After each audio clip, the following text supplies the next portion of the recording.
اور عالمگیر بادشاہ رحمت اللہ علیہ یہ وہ ہندوستان کی تاریخ میں بادشاہ ہیں جس کی انگریز بھی آج ایمانداری کی تعریف. انہوں نے بیت المال سے تنخواہ لینا بند, ٹوپیاں سی کے اپنا پیٹ پالا کرتے تھے, قرآن کی کتابت کر کے اپنا پیٹ. ارے اتنا طاقتور بادشاہ جنہوں نے عالمگیر رحمت اللہ علیہ نا وہ گننا شروع کیے خزانے, عاجز آ گئے. اتنا پاورفل بادشاہ اور گھر کا چولہا کیسے جلتا ہے؟ بولو بھائی, یہ کس کی محنت تھی؟ مجدد الفسانی رحمت اللہ علیہ کی محنت تھی یہ. کیوں؟ انہوں نے لاجک کو دیکھا, اسباب کو دیکھا. بھائی ایک بادشاہ اس سے لڑ کے کام نہیں بنے گا, اس کو محبت کے ساتھ. جو یہ مولویوں سے بیزار ہو گیا ہے نا, لالچی مولویوں سے, اس کے سامنے پہلے یہ ثابت کر کے دکھاؤ کہ ہماری نظر نہ حکومت پہ ہے اور نہ تمہاری جیب پہ. کیسی محنت کی عالمگیر رحمت اللہ علیہ پیدا ہوئے. ایک عالمگیر جو خود کھاتے تھے نا ابلے ہوئے چاول اور دال, وہ ملازمین, شاہی خاندان کے جو ملازمین تھے وہ بھی وہی کھایا کرتے تھے.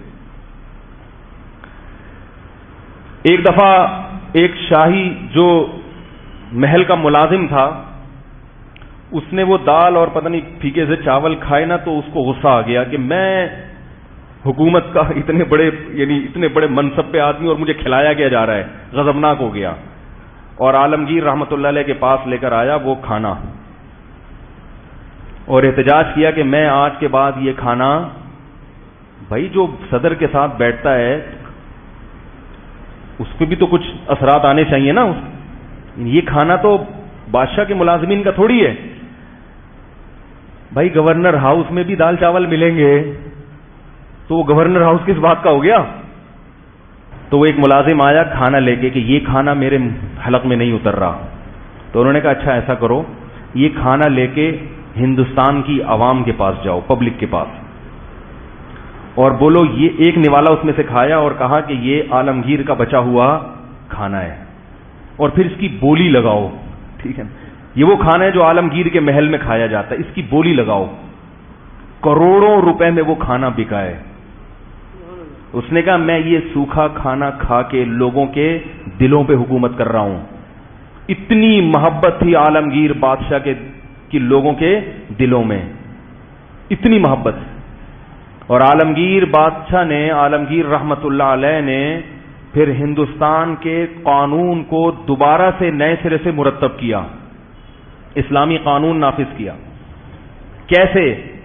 پورے بر صغیر سے اس نے چوٹی کے 500 علماء جمع کیے, بڑے بڑے علماء, اور ان سے کہا کہ ہندوستان کا جو آئین ہے, قانون ہے, نئے سرے سے دوبارہ مرتب کریں, کیونکہ اس میں بہت سی گڑبڑیں شامل ہو گئی تھی, بہت ساری چیزیں غلط ہو گئی تھی.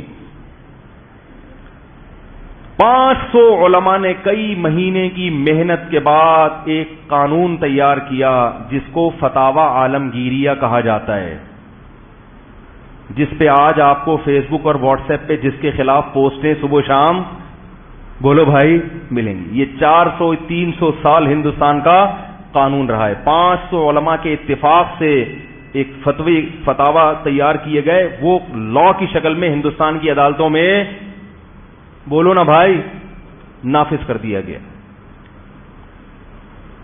آج بھی مدارس میں فتاوی عالمگیریہ پڑھایا جاتا ہے اس کے, کیونکہ وہ قرآن و سنت کے مطابق, اور چونکہ صدیوں سے فقہ حنفی رائج تھا لہذا اس میں اصل کس کو بنایا گیا؟ فقہ حنفی کو. پورے بر صغیر میں انہوں نے نافذ کر دیا. اور فرقواریت اور اختلافات بولو بھائی ختم. شیعوں کو اجازت دی کہ آپ امام بارگاہ میں جا سکتے ہو, جس کا جو مذہب ہے اس کو کوئی زبردستی نہیں ہے. لیکن لا کیا ہوگا؟ لا تو ایک ہی ہوتا ہے نا. لا یہ تھوڑی ہوتا ہے ان کے لیے الگ عدالت ہو, ان کے لیے الگ عدالت ہو, اس کے لیے الگ عدالت ہو, وہ الگ فرقے کا ہے اس کے لیے گرین والے کی عدالت ہرے کلر کی ہوگی, وائٹ والے کی عدالت. ایسا نہیں ہوتا. اس نے 500 علماء جمع کیے, انہوں نے قانون بناؤ بھائی. تو میں آپ سے عرض کر رہا تھا, دیکھو یہ مجدد الفسانی نے جو کام کیا لاجک کے مطابق کیا نا, اور کتنا بڑا انقلاب لے آئے. آج ہم مسلمان ہیں مجدد الفسانی رحمت اللہ علیہ کی محنتوں کی وجہ سے. کیونکہ جب حکومت خراب ہوتی ہے اور حکومت ملک کو سیکولر اسٹیٹ بنا دیتی ہے تو 50 یا 100 سال کے بعد اسلام کا نام و نشان ختم ہو جاتا ہے.